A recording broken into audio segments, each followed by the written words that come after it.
Hello दोस्तों, IQ study with पीके में आपका स्वागत है। अगर आप हमारे इस चैनल पे नए हैं तो चैनल को सब्सक्राइब कीजिए। तो दोस्तों, ये एसएससी जीडी का क्वेश्चन बैंक जो एसएससी जीडी का एग्जाम 2026 में होने वाली है, इसमें हम लोग कर रहे हैं सामान्य ज्ञान। और सामान्य ज्ञान में हम लोग कर रहे हैं भारतीय अर्थव्यवस्था। तो भारतीय अर्थव्यवस्था का जो प्रश्न कर रहे हैं, यह क्लास नंबर 2 अभी हम लोग करने वाले हैं। और इसमें हम लोग करेंगे प्रश्न संख्या 22 से 50 तक। और इसमें दोस्तों 2019 से लेकर 2025 तक जितना भी एसएससी जीडी में क्वेश्चन जो पूछा गया है, ये भारतीय अर्थव्यवस्था से सारा प्रश्न हम करवाने वाले हैं। इससे पहले क्लास नंबर 1 नहीं देखे हैं, देख लीजिए। और इस जो जीके जीएस का यानी क्वेश्चन बैंक का प्ले लिस्ट का लिंक इस वीडियो को डिस्क्रिप्शन में नीचे मिल जाएगा, वहां से जुड़ जाइए और प्रीवियस क्लास को देख लीजिए। और इसके बाद अगर टेलीग्राम से भी जुड़ना है तो उसका भी लिंक जो है इस वीडियो के डिस्क्रिप्शन में नीचे मिल जाएगा। तो दोनों से जुड़ जाइए। और प्रीवियस क्लास नहीं देखे हैं तो देख लीजिए। यह RWA का न्यू बुक है। और ये इसमें जो सब्जेक्ट 3 सब्जेक्ट तक करवा दिए, जैसे हिस्ट्री, ज्योग्राफी और पॉलिटी हो गया है। कोई सारा जो है ना, आपको इसका प्ले लिस्ट बना हुआ देख लीजिए। इसके बाद अब भारतीय अर्थव्यवस्था यानी इंडियन इकोनॉमिक्स को हम लोग कर रहे हैं। इसमें क्लास नंबर 2 करने वाले हैं और जो प्रश्न संख्या 22 से 50 तक है। तो आप लोग इसे ध्यान से देखिएगा और वीडियो को बार बार देखिएगा तो याद हो जाएगा क्वेश्चन। इसका PDF जो है ना हम टेलीग्राम चैनल में डाल देंगे। चैनल पे नए हैं, चैनल को सब्सक्राइब कीजिए। और हम आप लोग को बोलना चाहते हैं कि क्लास को रेगुलर देखिए और वीडियो को अपने दोस्तों में शेयर कीजिए। तो चलिए आज का हम लोग प्रश्न स्टार्ट करते हैं। 22 नंबर का प्रश्न है, राष्ट्रीय बहुआयामी गरीबी सूचकांक 2023 के अनुसार किस केंद्र शासित प्रदेश में बहुआयामी गरीब आबादी का प्रतिशत सबसे कम है? यह क्वेश्चन जो है आपको 6 फरवरी 2025 को शिफ्ट सेकेंड में पूछा गया है। तो इसका राइट आंसर होगा ऑप्शन नंबर सी होगा पुदुचेरी, याद रखिएगा। इसके बाद हम देखते हैं 23 नंबर का प्रश्न। आप लोग इसे ध्यान से देखिएगा। 23 नंबर का प्रश्न क्या कह रहा है, फिर से देखिएगा आप लोग। तो 23 नंबर का प्रश्न कर रहा है, यदि सरकार सार्वजनिक क्षेत्र के एक प्रमुख उद्योग का निजीकरण करने का निर्णय लेती है तो इसके अनपेक्षित परिणाम क्या हो सकते हैं? तो देखिए इसका क्या पूछा, अनपेक्षित परिणाम। तो इसका जो परिणाम होगा आपको क्या होगा, तो संभावित एकाधिकारी प्रवृत्तियां। क्या होगा, संभावित एकाधिकारी प्रवृत्तियां। इसका राइट आंसर होगा ऑप्शन नंबर बी। इसके बाद 24 नंबर का प्रश्न है, प्राथमिक घाटा क्या है? प्राथमिक घाटा यहाँ पूछा क्या है? यह क्वेश्चन 25 फरवरी 2025 को शिफ्ट फर्स्ट में पूछा गया। तो प्राथमिक घाटा है आपको कुल घाटा माइनस ब्याज भुगतान को ही क्या कहते हैं, प्राथमिक घाटा, याद रखिएगा।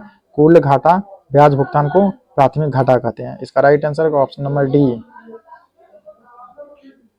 इसके बाद 25 नंबर का प्रश्न है, राष्ट्रीय बहुआयामी गरीबी सूचकांक प्रगति रिपोर्ट 2023 के अनुसार भारत में 2015 से 21 के बीच कितने लोग बहुआयामी गरीबी से बाहर आ गए हैं? ये आए थे 13.5 करोड़ लोग। कितना, 13.5 करोड़ लोग। इसका राइट आंसर होगा option number A, 13.5 crore. 26 number का प्रश्न है, राष्ट्रीय जनसंख्या नीति 2000 के बारे में निम्नलिखित में से कौन सा कथन गलत है? तो देखिए यहाँ कथन पहला क्या करा है, कथन पहला क्या करा है, शिशु मृत्यु दर को प्रति 1000 जीवित जन्मों पर 15 से नीचे करना। दूसरा कथन, सभी टीकों के विरुद्ध बच्चों का सार्वभौमिक टीकाकरण प्राप्त करना। तीसरा, लड़कियों के लिए विलंबित विवाह को बढ़ावा देना। इसके बाद है 14 वर्ष की आयु तक निःशुल्क अनिवार्य स्कूली शिक्षा प्रदान करना। इसका आंसर होगा ऑप्शन नंबर ए, शिशु मृत्यु दर को प्रति 1000 जीवित जन्मों पर 15 से नीचे करना। इसका राइट आंसर होगा ऑप्शन नंबर ए। इसके बाद है 27 नंबर का प्रश्न क्या कर रहा है, नमूना पंजीकरण प्रणाली 2020 के अनुसार भारत में शिशु मृत्यु दर कितनी है? नमूना पंजीकरण प्रणाली 2020 के अनुसार भारत में शिशु मृत्यु दर कितनी है? ये आपको प्रति 1000 जीवित जन्म पर 28, क्या, प्रति 1000 जीवित जन्मों पर 28। इसका राइट आंसर होगा ऑप्शन नंबर ए, प्रति 1000 जीवित जन्मों पर 28। 28 नंबर का प्रश्न है, भारत की जनगणना 2001 के अनुसार अफगानिस्तान से अप्रवासी संख्या का प्रतिशत कितना था? तो ये था आपको 0.2%। इसका राइट आंसर होगा ऑप्शन नंबर सी, 0.2%। 29 नंबर का प्रश्न है, सरकारी संपत्तियों की बिक्री को डैश के रूप में भी जाना जाता है? सरकारी संपत्तियों की बिक्री को डैश के रूप में जाना जाता है? ये जाना जाएगा विनिवेश। किसके रूप में? विनिवेश के रूप में। इसका आंसर होगा ऑप्शन नंबर ए, विनिवेश के रूप में, याद रखिएगा, विनिवेश इसका राइट आंसर होगा। इसके बाद 30 नंबर का प्रश्न है, डैश के कारण सभी पंचवर्षीय योजनाओं को समान महत्व नहीं दिया गया। किसके कारण नहीं दिया गया? तो ये जो नहीं दिया गया आपको, संसाधनों की सीमा के कारण, याद रखिएगा यहाँ होगा संसाधनों की सीमा के कारण सभी पंचवर्षीय योजनाओं को समान महत्व नहीं दिया गया। इसका राइट आंसर होगा ऑप्शन नंबर ए, संसाधनों की कमी, सॉरी संसाधनों की सीमा। इसके बाद है 31 नंबर का प्रश्न क्या करा, नव भारत साक्षरता कार्यक्रम किस वर्ष शुरू हुआ था? नव भारत साक्षरता कार्यक्रम किस वर्ष शुरू हुआ था? तो ये हुआ था 2022-23 में। इसका राइट आंसर होगा ऑप्शन नंबर सी, 2022-23 में। इसके बाद क्या करा, 32 नंबर का प्रश्न, चेक की स्थिति जांचने के लिए चेक पर निम्नलिखित में से किस नंबर को नोट किया जाता है? तो यह जो किया जाता है आपको चेक नंबर, किसका? Cheque number. इसका राइट आंसर होगा option number D, cheque number को नोट किया जाता है। 33 नंबर प्रश्न है, निम्नलिखित में से किस पंचवर्षीय योजना का उद्देश्य खाद्य कार्य और उत्पादकता पर ध्यान केंद्रित करते हुए खाद्यान्न उत्पादन में तेजी लाना, रोजगार और उत्पादकता बढ़ाना था?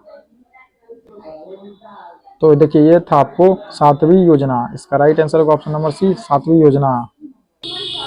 34 नंबर का प्रश्न, बजट घाटा किसी देश की अर्थव्यवस्था को किस प्रकार प्रभावित करता है? बजट घाटा किसी देश की अर्थव्यवस्था किस प्रकार प्रभावित करता है? यह करेगा option number A right answer. इससे सरकारी ऋण ग्रहण में वृद्धि हो सकती है। इसका राइट आंसर होगा ऑप्शन नंबर ए है।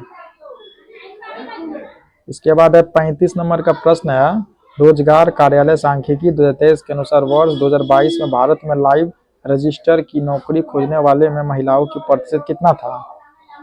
तो इसमें था आपको 35.6%। Option number D right answer होगा 35.6%।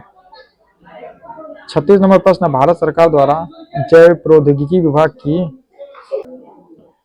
स्थापना किस पंचवर्षीय योजना यानी FYP के दौरान की गई थी? या किया गया था 7वीं। इसका राइट आंसर होगा ऑप्शन नंबर ए, क्या हो जाएगा 7वीं।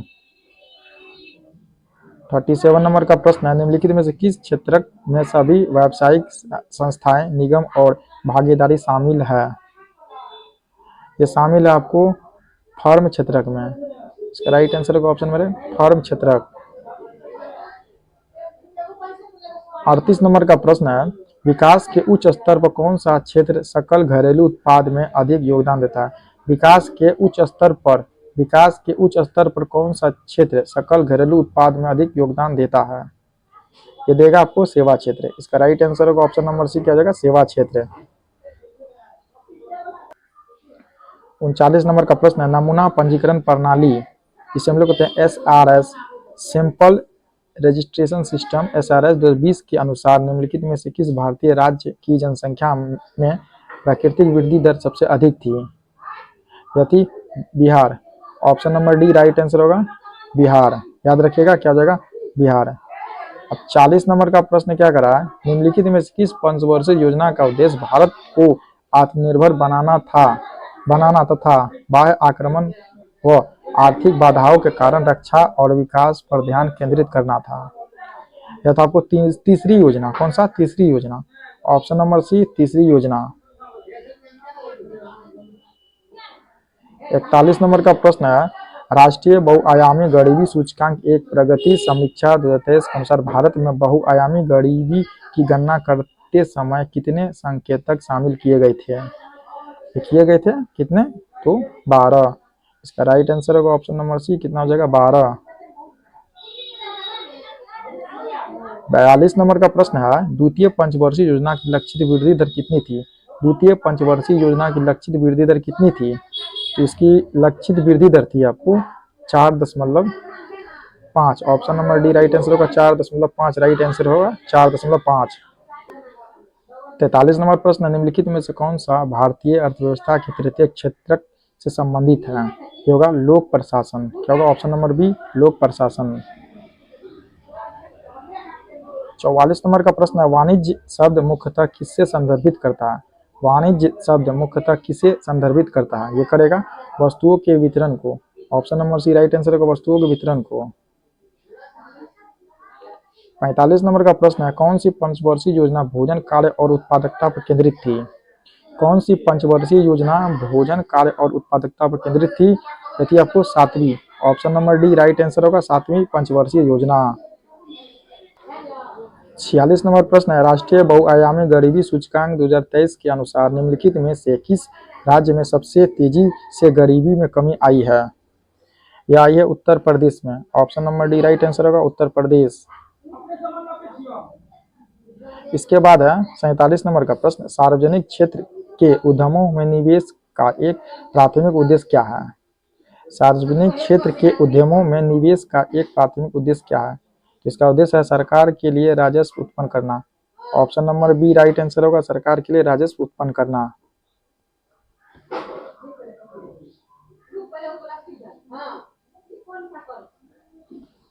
48 नंबर का प्रश्न, निम्नलिखित में से क्या 9वीं पंचवर्षीय योजना का विषय था? यहाँ क्या पूछ रहा है, क्या 9वीं पंचवर्षीय योजना का विषय था? तो देखिए इसका राइट आंसर होगा ऑप्शन नंबर सी, सामाजिक न्याय एवं समानता के साथ साथ विकास जो है ये 9वीं पंचवर्षीय योजना का जो है विषय था। याद रखिएगा ऑप्शन नंबर सी, सामाजिक न्याय एवं समानता के साथ विकास। 49 नंबर का प्रश्न है, भारत की जनगणना 2011 के अनुसार निम्नलिखित में से किस पूर्वोत्तर राज्य की जनसंख्या सबसे अधिक है? क्या होगा? असम। याद रखिएगा असम का अधिक था। 50 नंबर का प्रश्न है, प्रकृति से कच्चे माल के निष्कर्षण में कौन सा उद्योग सम्मिलित है? तो कौन सा है? ये आपको निष्कर्षण उद्योग। ऑप्शन नंबर बी इसका राइट आंसर होगा निष्कर्षण उद्योग।